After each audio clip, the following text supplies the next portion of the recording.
Plusieurs groupes de pression réclament des lois rendant automatique la garde partagée. C'est pour eux la seule façon de mettre fin à la discrimination dont se disent victimes les pères lors de l'attribution du mode de garde.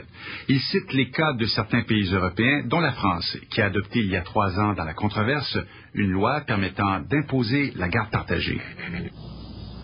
C'est de la région de Grenoble en France qu'une des plus farouches opposantes à la garde partagée chez les petits-enfants mène son combat, surtout depuis que la loi française permet de l'imposer.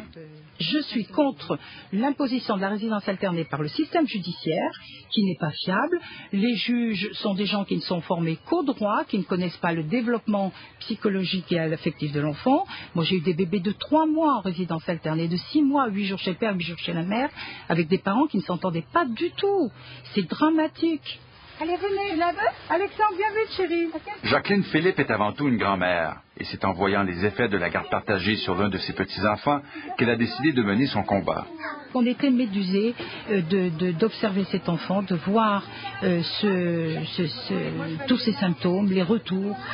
Ça a été dramatique. Tant et si bien, ça a duré 1 an, 1 an et demi.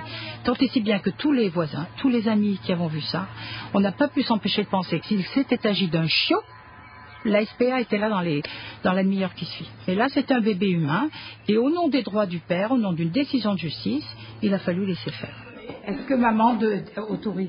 Oui. À partir de son expérience personnelle, Mme Philippe a décidé d'agir.